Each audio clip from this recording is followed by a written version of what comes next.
मैं निश्चित करना चाहता हूं, बताना चाहता हूं कि हम क्यों आए। एक अभी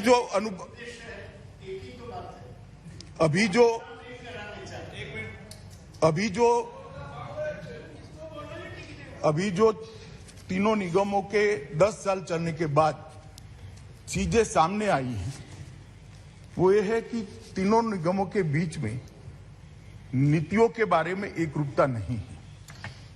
एक ही शहर के 3 हिस्सों में अलग अलग नीतियों से निगम चलते हैं, क्योंकि नीतियों की चलाने की, निर्धारित करने की शक्ति हर एक निगम में निहित है। हर निगम के बोर्ड को अधिकार है कि वो अपने चलाने की नीतियों को तय करे। कार्मिकों की सेवा की शर्तों में और स्थितियों में भी एक रूपता नहीं रही है। ये एनोमली के कारण ढेर सारा असंतोष कार्मिकों के बीच में भी नजर में आया है और संसाधनों और दायित्वों का जब निगमों को बांटा गया तब बहुत सोच समझकर इसका बंटवारा नहीं किया गया। 3 निगम में से एक निगम तो हमेशा सरप्लस रहेगा उनकी इनकम की दृष्टि से, और बाकी 2 निगमों की लायबिलिटी ज्यादा होगी मगर इनकम कम होगी। तो निगमों को बांटते वक्त भी संसाधन की प्राप्ति और संसाधन के खर्च के बीच के संतुलन की व्यवस्था उस वक्त देखी नहीं गई है। इसके कारण ढेर सारी ऐसी परिस्थितियां खड़ी होती है कि जो लोग चुनकर आते हैं उनको निगम चलाने में बड़ी तकलीफ होती है। और मैं निश्चित रूप से कहना चाहता हूं, जिम्मेदारी के साथ भी कहना चाहता हूं, क्योंकि मुझे मालूम है विपक्ष के मेरे मित्र इस पर सवाल भी उठाएंगे, मुझे पूछेंगे भी, बाद में मुझे जवाब भी देना है, मगर निश्चित रूप से जिम्मेदारी के साथ कहना चाहता हूं कि दिल्ली सरकार यहां पर स्टेप मदर एटीट्यूड के साथ ये नगर निगमों के साथ व्यवहार कर रही है।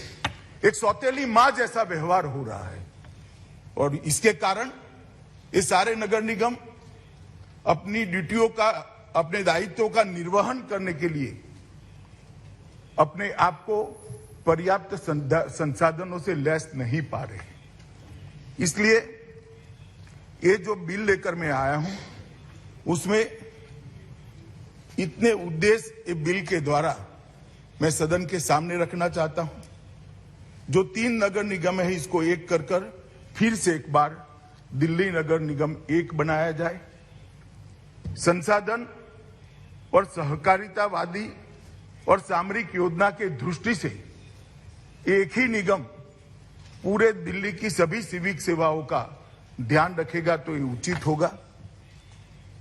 नगर निगम की सेवाओं को और दक्षता के साथ चलाया जाए और पारदर्शिता के साथ चलाया जाए, इस प्रकार के इसके लिए भी कुछ अमेंडमेंट्स इस बिल के अंदर है। दिल्ली के पार्षदों की संख्या को भी 272 से कम कर ज्यादा से ज्यादा 250 तक सीमित करने का भी इसमें प्रस्ताव है। और नागरिक सेवाओं को कहीं भी और कभी भी, मैं फिर से रिपीट करना चाहूंगा, कहीं भी और कभी भी इस सिद्धांत के आधार पर व्यवस्थित किया जाए। माननीय अध्यक्ष जी, जब मेरे साथी मंत्री बिल को सदन में रखे तब मेरे विपक्ष के मित्रों ने कुछ आपत्तियां उठाई थी। कुछ तो संवैधानिक आपत्तियां थी, कुछ राजनीतिक उद्देश्यों के लिए उनकी टिप्पणियां थी। उसको मैंने बारीकी से पढ़ा है।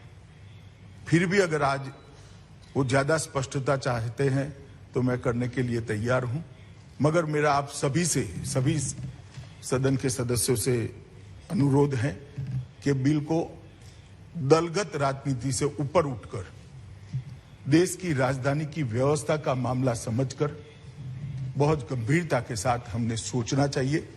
और ये बिल पारित होने के बाद मुझे पूरा भरोसा है कि अभी जो स्थिति है इसमें काफी सुधार आएगा। इसके अलावे केंद्र सरकार की इसके पीछे कोई मंशा नहीं है। अतः मैं चर्चा में आप सभी के विचार सुनने के लिए यहाँ बैठा हूं और आपसे भी अनुरोध करता हूं अध्यक्ष जी कि चर्चा मेरिट्स पर हो, इसके लिए आप भी हम सबका मार्गदर्शन करेंगे। धन्यवाद। उस्ताद, आफत में पड़ी है जान।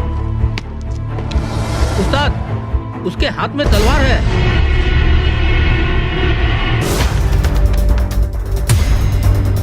तलवार का मुकाबला पाइप से।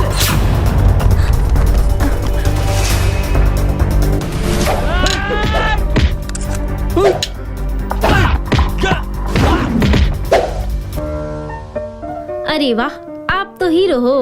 हीरो मैं नहीं, ग्लाइको पाइप है। अरे बॉस का कॉल। हेलो, आज का हेडलाइन क्या है? आज का हेडलाइन तो ग्लाइको पाइप है सर। ग्लाइको पाइप, हम चुकाते हैं एक एक बूंद की कीमत।